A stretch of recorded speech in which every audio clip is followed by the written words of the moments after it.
네, 이재명 대표가 검찰에 언제 출석할지 4일이냐 11일주냐 갑론을박이 왔다 갔다 하고 있습니다. 자, 그 관련된 내용 여야의 입장 들어보시겠습니다. 이재명 대표는 검찰이 고집하는 오는 4일에 출석하겠습니다.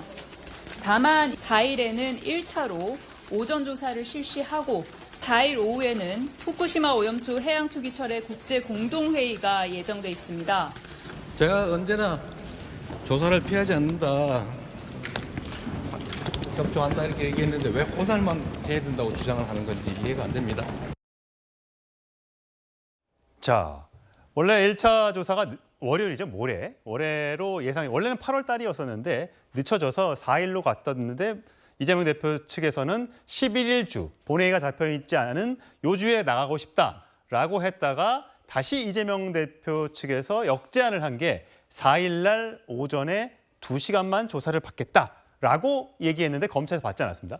자, 근데 검찰에서 사실 2시간만 받겠다고 하면 이제 조서 검토 시간 정도밖에 안 되는데 당연히 검찰에서 안 받을 거라는 건 아마 이재명 대표 측에도 예상을 했었을 겁니다. 그런데 왜 딱 2시간만 받고 오겠다라고 던졌을까요? 제가 보기에 두 번요, 정당한 이유 없이 불응하면요, 체포영장으로 간다. 이게 규정입니다. 예. 그러니까 이제 본인은 불응한 게 아니다. 아. 나는 여기 2시간 가서 받겠다 했는데 검찰이 아닌 거 아니냐. 이런 게 명분용으로 말도 안 되는 주장을 하는데요. 지금 이게 이재명 대표가 쪼개긴 게 지금 벌써 한 3번 돼요. 옛날에 김성태 회장이 후원금 줄 때 첫날에 마요라가 1억 5천 정도 쪼개기로 후원했다. 이렇게 했잖아, 쪼개기. 그다음에 두 번째 쪼개기가 회기 쪼개기. 옛날 우리 필리버스터 때 봤잖아요. 회기를 쪼개서 우리 방탄 안 할 테니까 영장 청구해라. 그다음에 세 번째 보다 수사 쪼개기 또 처음 봅니다. 다른 쪼개기도 말이 안 되는데 지금 이게 수사도 쪼개서 2시간 하는데 실제 2시간이 무슨 조사가 되겠습니까? 말이 안 되잖아요. 예. 따라서는 이거는 이제 검찰의 방침처럼 그냥 불응으로 처리하면 돼요. 2번 이게 불응했다 이래 보고 다음에 한 번도 안 나오면 그냥 가차없이 체포영장으로 그대로 이게 체포영장으로 이제 집행해야 된다 이래 보이고요. 예. 그다음에 나중에 구속영장 또 청구할 거 아닙니까? 그때도 도주 우려 2번이나 불응했으니까 도주 우려가 있다. 증거인멸 우려와 함께 이것도 이게 검찰에서 기재해야 된다 이래 봅니다. 근데 야당 대표가 도주 우려는 없지 않습니까? 2번이나 불응하니까 안 오는 게 도주죠. 예, 그렇게 되면 그걸 도주 우려로 볼 수도 예. 있다라는 법적인 해석이 가능한가 보죠.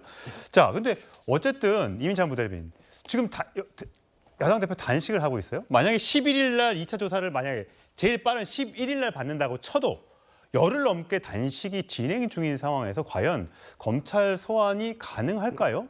몸이 많이 힘든 상태일 텐데요. 이재명 대표가 그걸 다 계산해서 정기국회를 파행시키더라도 그걸 계산해서 다 단식을 돌입했다고 저는 생각을 합니다. 그러니까 이재명 대표가 보면 이 법인카드를 유용해서 황제의전을 받았지 않습니까? 경기도지사 시절에. 그게 몸에 밴 것 같아요. 그래서 검찰에 출석할 때도 내가 원할 때 원하는 시기에 조사를 받겠다. 황제 출석을 요구하고 있는 거라고 저는 보고요.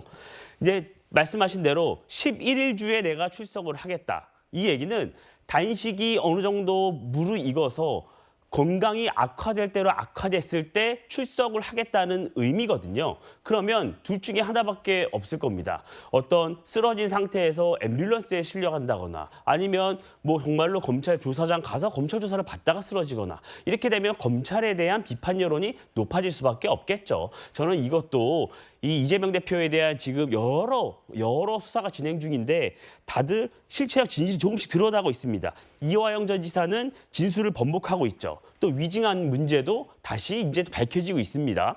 그런데다가 이제 쪼개기 후원금 문제가 또 언급이 됐어요, 이제. 이런 것들이 자꾸 이루어지면서 이재명 대표가 이제는 더 이상 버틸 수가 없겠구나. 이런 판단을 한 것 같아요. 그러다 보니까 11일로 자신의 출석 날짜를 정하고 계산을 해서 이 총체적인 사법 방해에 정점을 보여주고 있다. 저는 이렇게 생각합니다. 서 의원님, 네. 저도 아까 지금 이제 궁금한 게 이렇게 지금 다시 제가 그 달력을 보여드렸습니다만 사실 뭐 4일도 단식을 5일차 하기 때문에 몸이 힘든 상황일 거예요. 근데 지금 했던 이런 의혹들, 그다음에 논란들이 불거질 거라고 이재명 대표나 또 이재명 대표 측 민주당에서도 알고 있을 겁니다.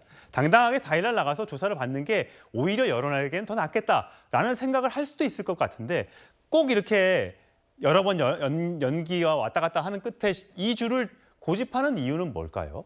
그게 이제 말하자면 정기국회 일정이 교섭단체 연설도 있고요. 그다음에 4일이 아마 후쿠시마 오염수 관련해서 국제 공동회의가 있습니다. 예. 그건 아주 오래전에 잡아놓은 일정이에요.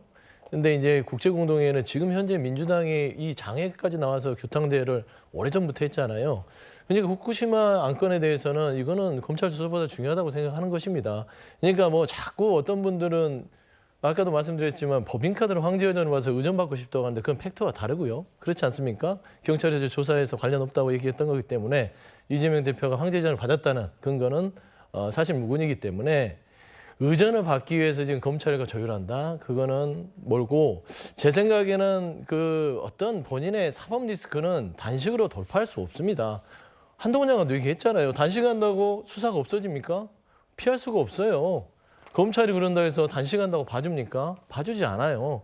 그러니까 저는 앰뷸런스에 실려가는 한이 있어도 검찰에 나가서 조사는 받을 겁니다. 피할 수 없다라는 점에서는 더 이상 추측해서 여기서 비판할 필요는 없다고 봐요. 11일 날 만에 하나 쓰러질 듯 기어서라도 검찰에 나가면 어떻게 하려고 지금 비판을 합니까? 지켜보셔야죠. 이조차도 단식을 조롱하는 거예요. 저는 그렇게 말씀드리고 싶습니다. 예. 자, 근데 만약에 검찰이 오는 4일 날 이재명 대표뿐만 아니라 측근인 박찬대 민주당 최고위원과 또 천준호 비서실장 등도 이제 소환 통보를 해놓은 상태이기 때문에 이 두 사람을 조사한 다음에 그 다음에 혹시 검찰이 출석을 이재명 대표는 안 하면 혹시 이게 곧바로 영장 청구 가능성이 있습니까? 조사도 하지 않은 상태에서 영장이 가능합니까? 청구가? 일단 이제 가능하죠. 반드시 이게 피의자를요. 예. 반드시 이게 조사를 한 후에 영장 청구해라는 법이 없어요. 아, 그래요? 우리가 이제 공소시효가 임박하다. 오늘 밤이라도 이게 영장은 바로 청구할 수 있는 거죠.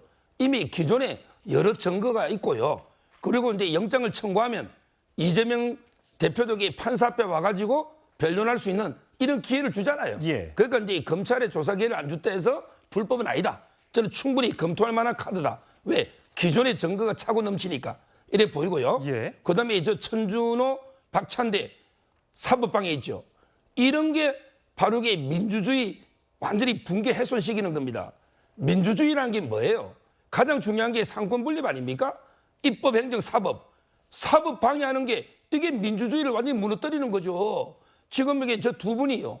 이화영 부지사의 40년 직위 이모 씨 만나고 그다음에 이화영 부지사의 부인하고 통하고 그 이후에 민주당의 탄원서를 부인이 내고 그다음에 그 이화영 부지사가 또 자필 교도소에서 서신 쓰고 이런 게 모든 일이 벌어졌잖아요. 이런 게 의혹을 조사하는 거고 저는 이분들도 피의자로 입건해서 정인 해유 협박이라든지 이런 걸로 수사를 해야 된다. 이런 겁니다. 사법 방해 의혹이 제기된 상태이기 때문에 이 두 사람에 대한 검찰의 소환 조사 이후에 두 사람의 신병도 어떻게 결정이 될지 그러니까 이재명 대표의 차후 소환 날짜까지도 아마 계속해서 진행이 될 것 같습니다.